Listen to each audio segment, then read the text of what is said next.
The most popular question that I get in my IG Q&As is without a doubt related to how to start a business, a podcast, posting about fitness, getting in their stories, etc. And I don't think people want a list of tasks. I think they're really wanting to know how to get past the barriers that are keeping them in a stagnant state. They want to know more accurately how to take action despite not feeling ready.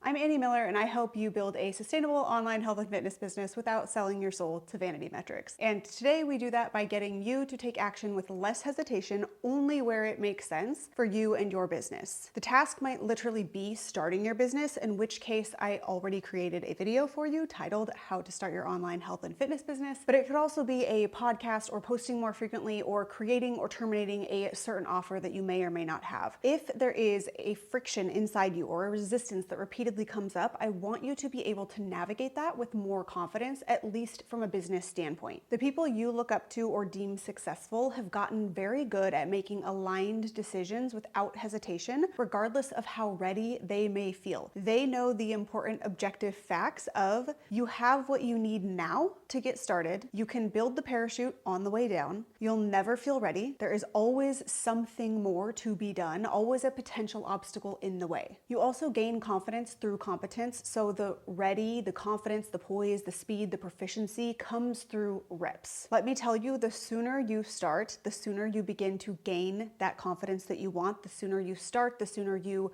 rack up more skills, the sooner you become more comfortable with doing things before you're ready. We must look at where the hesitation comes from in order to get past it. So today I'll give you a few questions that you can ponder and continue to use as you take action in your business, because not feeling ready is not a one-time thing that you're going to work through. At every level of business, if you're improving, that feeling of, I don't know enough, would people even listen, but I need X equipment, are going to continue to pop up, which is why the earlier you can objectively navigate these experiences and redirect your thoughts and behavior, the better. So some common roadblocks in getting ready are, I don't know where to or how to start, and I don't have the setup, good enough lighting, X equipment, whatever the excuse may be. So we have a little anecdotal story time. I started my podcast in 2018 when I was traveling the world full time. Most people would say that this goes against the norm. The setting did not provide for consistent recording location, the best equipment, or the ability to interview others due to constant time changes. I bought a $63 Samson portable mic and watched a free 3-day Pat Flynn How to Start Your Podcast training, got all of the software that I needed, made a graphic in Canva, and had my audience vote on the name of the podcast. To break that down,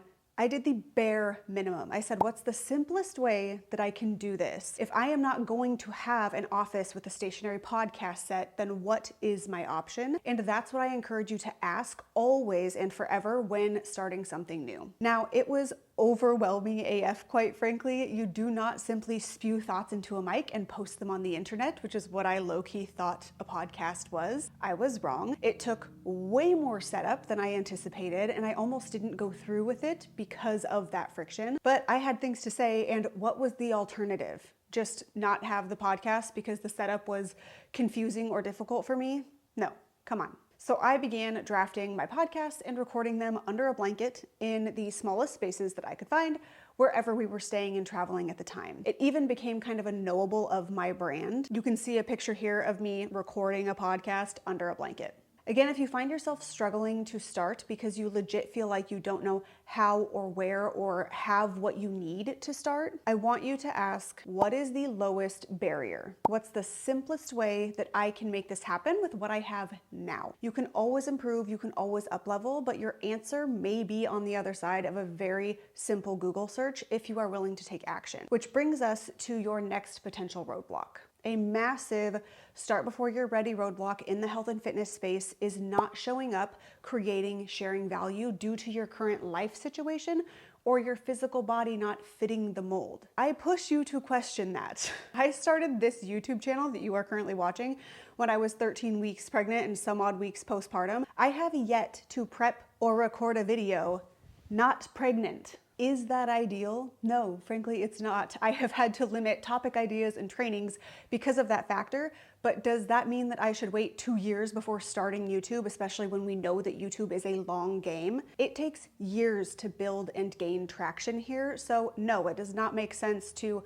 not do it just because my body might not be in the most convenient shape at this time. Maybe you have a normal house or shitty lighting, or you're not in the best physical shape you've been in. I wish I could grab your face and say, that doesn't matter if the value is there. It's always value first, literally everything else second. Truly, you're not likely going to have the farmhouse kitchen, the magazine cover body, or the Pinterest home gym before starting your business or filming the content. And you might not ever have it. So who gives a shit? There is so much to be gained by starting now and doing what you can with what you have. You can learn so much about production, about messaging, your own creative process, lighting, and other aspects of creating by just doing the thing now. Don't make your current situation a limiter when it doesn't need to be. Embrace the truth that you have what you need now to start. Do what you can with what you have, period. Roadblock removed. Before getting into our next roadblock, and one of my favorite questions to ask, go ahead and give this video a thumbs up if you have found it helpful so far. The next roadblock is rooted deep in imposter syndrome, which we will all experience, a feeling that will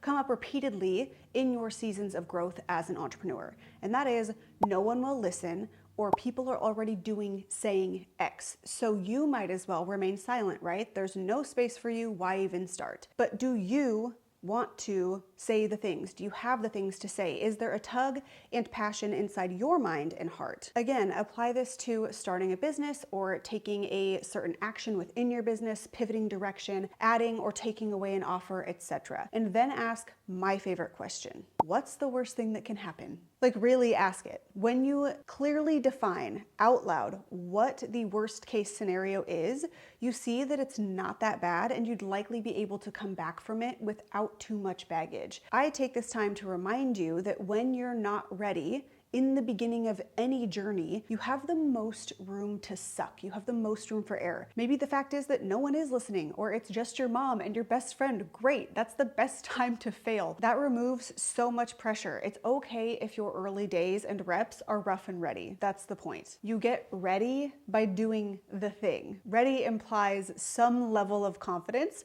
which you're simply not expected to have when starting out. If you can accept that, you'll get very good at starting before you're ready, at not expecting to feel ready. Expect to not know what you're doing. Expect to feel like a newbie. Expect your first few reps, weeks, months, and even years to have a lot of room for improvement. Let me know below what you're trying to start. I'd love to hear about your venture in the comments below. As always, thank you for tuning in, and I will catch you guys in the next one.